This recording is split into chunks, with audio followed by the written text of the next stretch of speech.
আসসালামু আলাইকুম। দি couples cook হাউজের পক্ষ থেকে সবাইকে নতুন ভিডিওতে আমন্ত্রণ।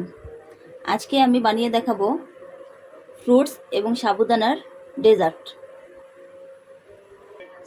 আমি এর জন্য চুলায় দুধ বসিয়ে দিয়েছি এবং দুধটাকে হালকা জাল করে নিব এবং দিয়ে দিব গুঁড়ো দুধ, দুধটা ঘন হওয়ার জন্য।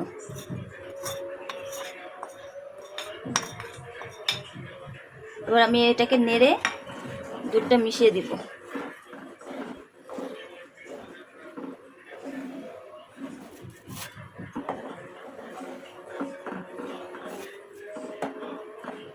আমি কিছুক্ষণ দুধটাকে জাল করে নিব।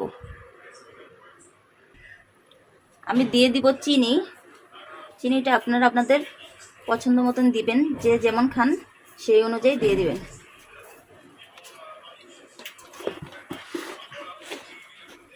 আমি এখন দুধটাকে কিছুক্ষণ নেড়ে চিনিটা যতক্ষণ না গলবে ততক্ষণ নাড়তে থাকবো এবং দুধটা একটু ঘন হয়ে গেলে তখন নামিয়ে নিব। আমার দুধটা অনেকটাই ঘন হয়ে গেছে। আমি এখন নামিয়ে দুধটাকে ঠান্ডা করে নিব।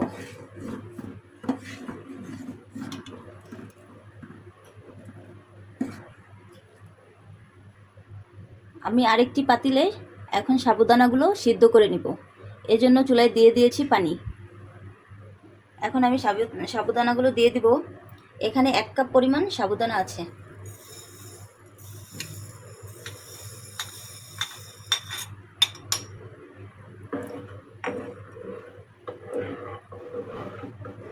সাবুদানাগুলো নাড়তে হবে যাতে করে দলা পেকে না যায়। আমি 15 থেকে 20 মিনিট সাবুদানাগুলো রান্না করে নিব। আমি সাবুদানাগুলোকে অনবরত এরকম নাড়তে থাকবো যাতে করে দলা পেকে না যায় এবং সাবুদানাগুলো স্বচ্ছ হওয়া পর্যন্ত জাল করে নিব।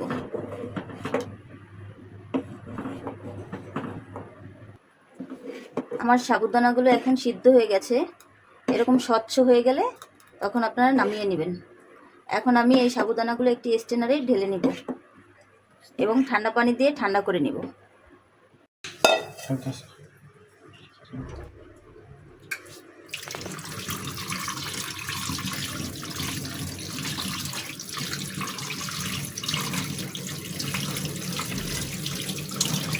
আমি এইভাবে সাবুদানাগুলোকে ঠান্ডা করে নিব।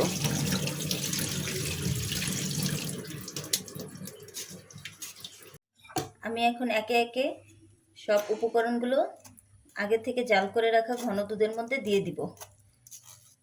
আমি ফার্স্টে দিয়ে দিব সাবুদানাগুলো।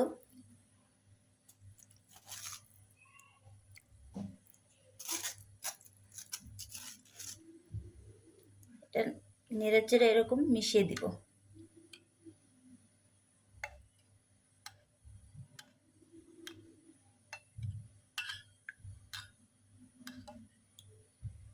এখন আমি এর মধ্যে দিয়ে দিব কিছু ফ্রুটস।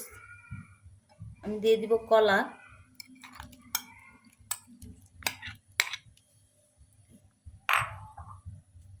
কিছু তরমুজ,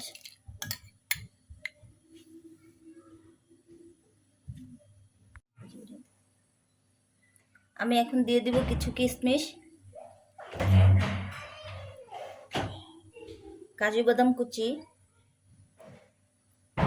এবং কিছু কাঠবাদাম কুচি। এখন সবগুলোকে আমি একটু নেড়ে মিশিয়ে দিব।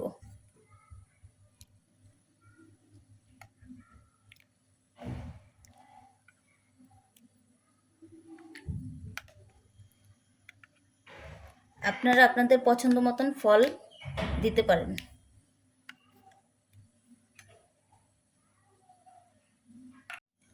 আপনারা বাসায় এই ডেজার্টটি বানিয়ে খাবেন। এটি খুবই স্বাস্থ্যকর এবং মজাদার। ইফতারিতে এটি খাওয়ার আগে সবাই আপনারা 3-4 ঘন্টা আগে ফ্রিজের নর্মাল টেম্পারেচারে রেখে তারপরে খাবেন। বন্ধুরা, এতক্ষণ ভিডিওটি দেখার জন্য সবাইকে ধন্যবাদ। যদি আমার ভিডিওটি ভালো লেগে থাকে তাহলে আমার চ্যানেলটি সাবস্ক্রাইব করে দিবেন।